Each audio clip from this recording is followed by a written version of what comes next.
네, 일본 조경사 공부할 차례죠.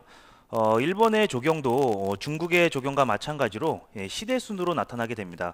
그래서 각 시대에 어떠한 정원이 있고 어떠한 양식으로 들어가는지, 특히 이제 일본 조경 같은 경우에는 중국 조경하고 달리 그 조경 양식의 변천 과정을 잘 알으셔야 되고요.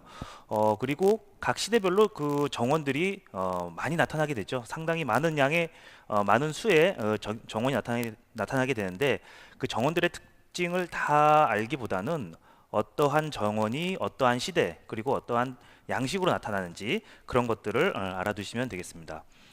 먼저 일본 정원의 특징부터 보도록 하시죠. 자, 일본 정원의 특징을 보시면은 사의주의 자연 풍경식이 이제 발달됐다. 이건 중국의 영향이라고 할 수 있습니다. 중국의 영향으로 사의주의 자연 풍경식이 발달이 됐고, 그 일본 정원의 양식의 변천 과정을 보면 처음에는 자연을 재현하고 그 다음에 이제 추상화를 하고 축경화, 그러니까 축소시켜서 의미를 함축하는 그러한 양식으로 이제 발전된다. 그래서 자연 풍경을 이상화해서 독특한 축경법으로 발달을 하는 그러한 것을 알 수가 있습니다. 그리고 기계와 관상적 가치에 치중해서 세부적 수법이 발달한다. 실용적인 면은 이제 무시되는 그러한 양상을 보이는 것이 그 일본 정원의 특징이라고 볼 수가 있죠. 자, 그럼 시대별로 어떻게 주요 정원 및 특징을 보면은 먼저 비조 시대, 아스카 시대가 나오죠. 이 가로에 써 있는 그 시대명은 그 일본식 그 이제 발음으로 한 거고, 위에 있는 것은 이제 한국식 발음으로 이제 한 거죠. 그래서 비조 아스카 시대에는 이제 수미상가 오교로 하는 것이 나오는데, 이게 백제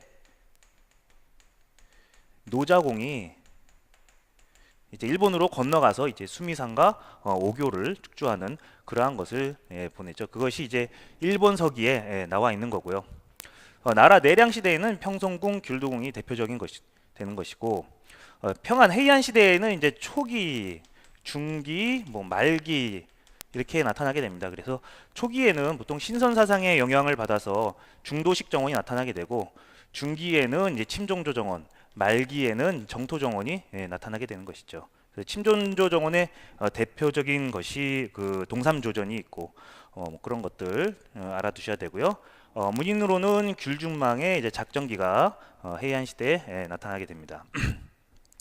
자, 겸창 실정 시대, 이 두 시대는 막부하고 무사 그 계급의 그 영향이 나타나게 되죠. 그래서 정토정원과 막부와 무사정원 그리고 선종정원이 나타나게 됩니다. 선종 사상에 대해서 나타나게 돼서 몽창국사가 선종정원의 이제 창시자가 되는, 그렇게 나타나게 되죠. 몽창국사는 이 실정시대까지 이제 쭉 이어지죠. 여기에 이때 나타나게 되고요. 이 실정시대 무로마치 시대에 와서 이제 일본 정원과 문화의 황금기가 그렇게 됩니다. 그래서 초기 서원조 정원이라고 되어 있는데, 이것이 이제 정토 정원 양식으로 이렇게 나타나게 되는 것이죠.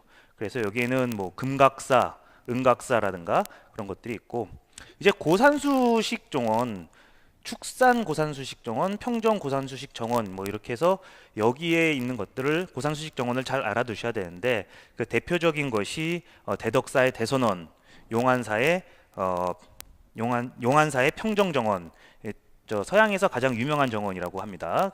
그런 것들이 있습니다. 간략하게 알아보시고요. 그다음에 이제 도산 모모야마 시대는 서원조 정원이 계속 나타나게 되고, 다정원, 다시를 중심으로 한 다정원이 나타나게 됩니다. 강호 시대, 에도 시대에는 회의식 정원과 이제 대명 정원이 나타나게 되고요. 문헌으로는 축산 정조전에서 전편, 후편 뭐 이렇게 나타나게 두 권이 이제 나타나게 되고요. 석조원생 팔중 환전해서 그 도래 석조에 대해서 나타나게 됩니다. 명치 메이지 시대에는 신수거원, 적판이공원, 희비야공원, 그래서 서양 정원의 영향을 받게 되고, 그 다음에 공원이 나타나게 되는 그러한 양상을 보이는 것이 이제 시대순으로 나타나게 되는 것이죠. 그 시대순으로 그 나타나는 그 정원들은 어느 시대에 나타나는 것인지